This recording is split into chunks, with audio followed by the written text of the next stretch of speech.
आइए तमिलनाडु की 39 सीटों पर जो सर्वे हुआ है वो ओपिनियन हम आपके सामने रख देते हैं। ये देखिए, डीएमके अभी भी यहाँ पर सबसे बड़ी पार्टी दिखाई दे रही है। 18 सीट डीएमके की झोली में जा सकती है।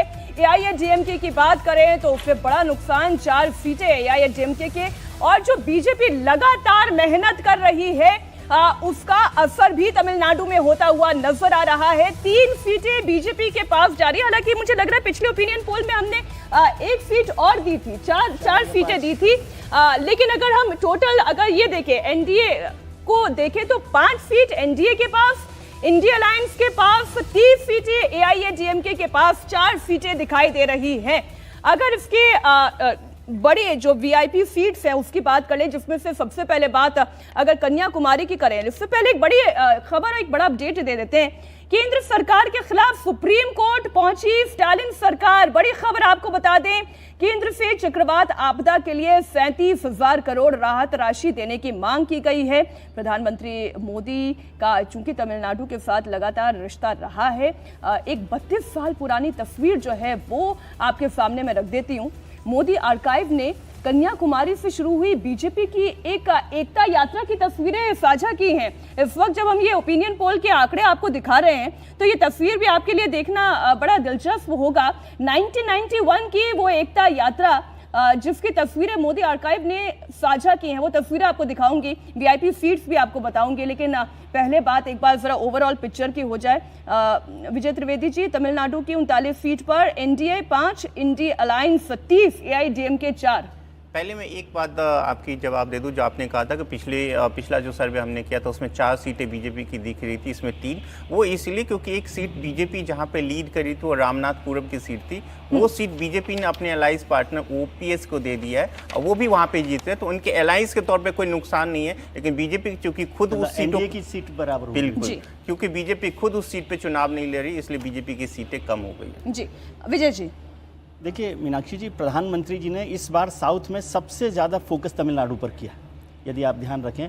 और ये तमिलनाडु का फोकस चुनाव से बहुत पहले हो गया था, जब संसद की नई जो बिल्डिंग बनी थी और उसमें सेंगोल लेकर आया गया था, तो वहाँ से वो कनेक्शन हुआ कि तमिलनाडु में उसको लेकर आकर एक आप कनेक्ट वहाँ से कर रहे हैं। फिर प्रधानमंत्री ने तमिल संगमम का काम जो किया तमिलनाडु से और वहाँ तक वाराणसी तक, काशी तक, तो उससे भी एक कनेक्ट बढ़ा है। और कन्याकुमारी संघ का बहुत पुराना काम है। ये 91 का जिक्र भी आप कर रहे हैं। वो प्रधानमंत्री जब नरेंद्र मोदी वहाँ पर थे, मुरली मनोहर जोशी बीजेपी अध्यक्ष थे, तो एकता यात्रा की गई थी कन्याकुमारी से कश्मीर तक की जी। तो उस यात्रा के सारथी जो थे, संयोजक जो थे, वो नरेंद्र मोदी हुआ करते थे और वो बड़ी सफल यात्रा रही थी कन्याकुमारी से कश्मीर तक। तो कश्मीर में भी पहली बार वहाँ पर लाल चौक पर जो तिरंगा फहराया गया था उसमें मुरली मनोहर जोशी और नरेंद्र मोदी थे, और कन्याकुमारी से शुरू किया गया। लेकिन तमिलनाडु के लिए मैं बार बार एक बात कहता हूँ कि तमिलनाडु की स्टेट को समझने के लिए ये जरूरी है समझना कि वहाँ इमोशनली वो सब नेशनलिज्म का जो फैक्टर है वो सबसे इम्पॉर्टेंट फैक्टर है। और जिसे हम सनातन विरोधी जो एक इमेज डीएमके की लेकर नॉर्थ इंडिया में सोचते हैं कि इसका बड़ा नुकसान होगा, मैं उसे उसके फायदे की तरह से देखता हूँ, डीएमके के वोटर की तरह से। डीएमके का वोटर यूनाइट होता है वहां पर, और जो एंटी डीएमके वोटर है उस पर बीजेपी का फोकस है, खासतौर से एआईएडीएमके, क्योंकि एआईएडीएमके वहां पर खत्म हुई है पार्टी। ये वैसा ही है दिल्ली की तरह से कि आम आदमी पार्टी कांग्रेस का वोट ले रही है, ऐसे बीजेपी जो है एआईएडीएमके के वोटर पर है। लेकिन डीएमके का कोई नुकसान हो रहा हो ऐसा मुझे नहीं लगता। और तमिलनाडु साउथ में सबसे बड़ा सब नेशनलिज्म वाला स्टेट है, जैसे वेस्ट बंगाल में। इसीलिए यही मुद्दा उठाया गया। मैं आरती जी आपके पास आती हूँ। मैं थोड़ी सी असहमति विजय जी से रखता हूँ कि वहाँ पे जो हिंदुत्व वाला मुद्दा चलता नहीं। मैं आपको एग्जांपल देता हूँ। देखिए 2011, 2014 और 2016 इन तीनों चुनाव हुए थे तमिलनाडु में, उसका एआईएडीएमके जब जयललिता जिंदा थी उनका मैनिफेस्टो उठा के देखिए। उनके मैनिफेस्टो को उसमें से बीजेपी नाम लिख दिया, आपको लगेगा वो बीजेपी का मैनिफेस्टो है। तो फिर उन्हें सरकारें रिपीट कैसे हुई उनकी 2016 में?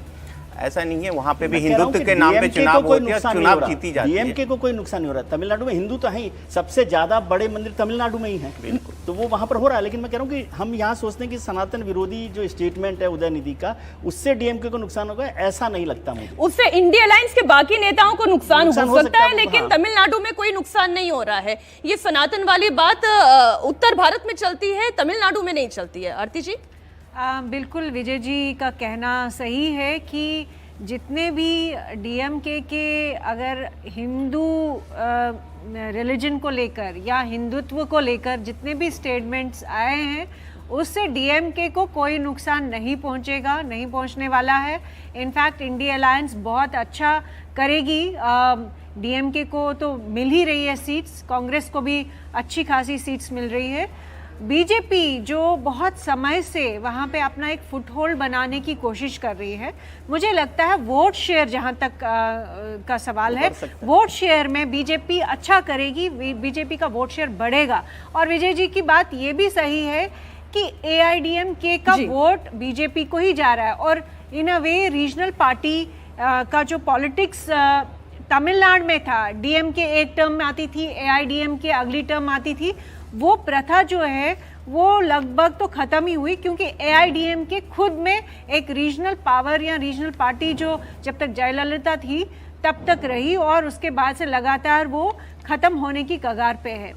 लेकिन तो इस तरीके से तो ये तो कहा जा सकता है बीजेपी और एआईडीएमके का गठबंधन ना होना ये तो बीजेपी के लिए फायदे का सौदा ही है, क्योंकि जितना भी एंटी डीएमके वोट है वो बीजेपी के पास धीरे धीरे शिफ्ट होता जा रहा है। आरती जी, एक बार जरा वीआईपी सीट्स का हम जिक्र कर लेते हैं।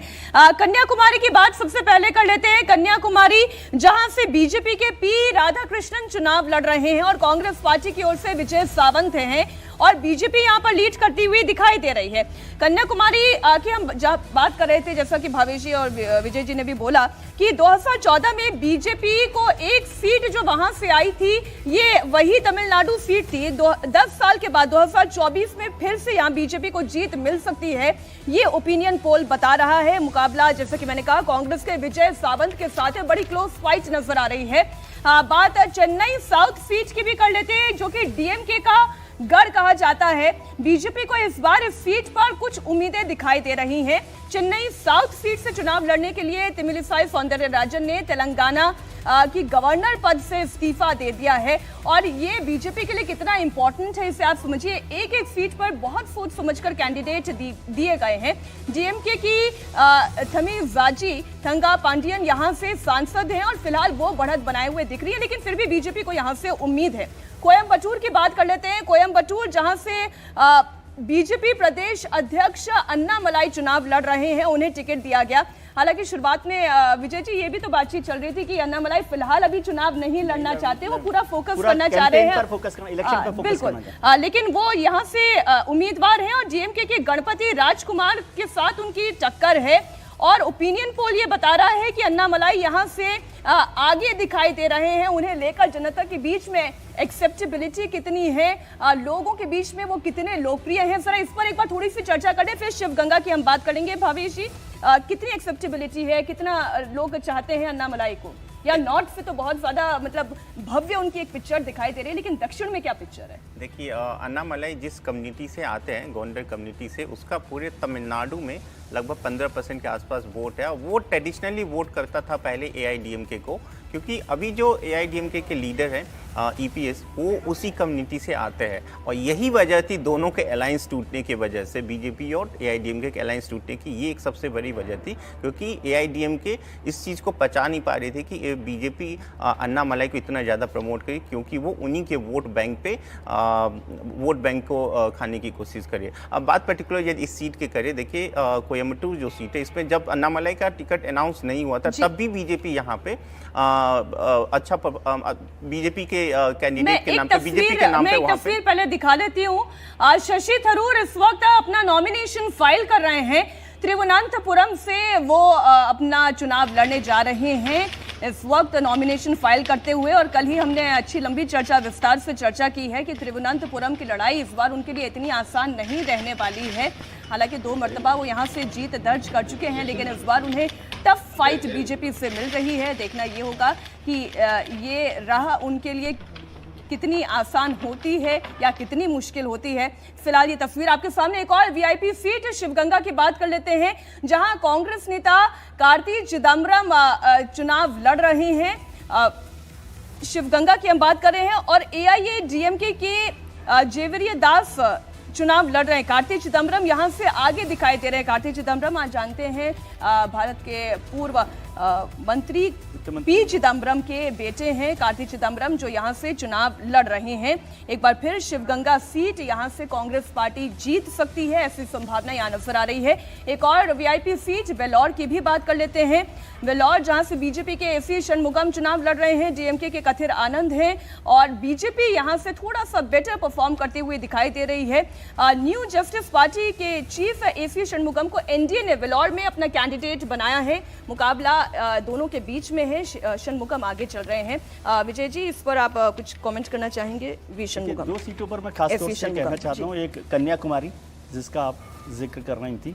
कन्याकुमारी को जब 91 में मुरली मनोहर जोशी, जो भारतीय जनता पार्टी के राष्ट्रीय अध्यक्ष रहे थे उस वक्त, उन्होंने वहाँ से एकता यात्रा शुरू की थी, तो वो फोकस था। लेकिन उससे बहुत पहले, 91 से बहुत पहले, 30 साल पहले, 40 साल, 30 साल करीब पहले राष्ट्रीय स्वयंसेवक संघ ने वहाँ पर विवेकानंद आश्रम पर बड़ा काम किया। और कन्याकुमारी पर जो आज सारा कुछ दिखाई दे रहा है, उसमें संघ की बहुत महत्वपूर्ण भूमिका रही है। हालांकि वो आइडिया पहले उस समय की प्रधानमंत्री इंदिरा गांधी का था जी, और इससे जो लोग उनको देख रहे थे उस पूरे आश्रम को, इंदिरा गांधी ने उन्हें कहा कि आप इस पर काम कीजिए। वो संघ के बड़े नेता थे, मैं उनका नाम का जिक्र नहीं करना चाहता।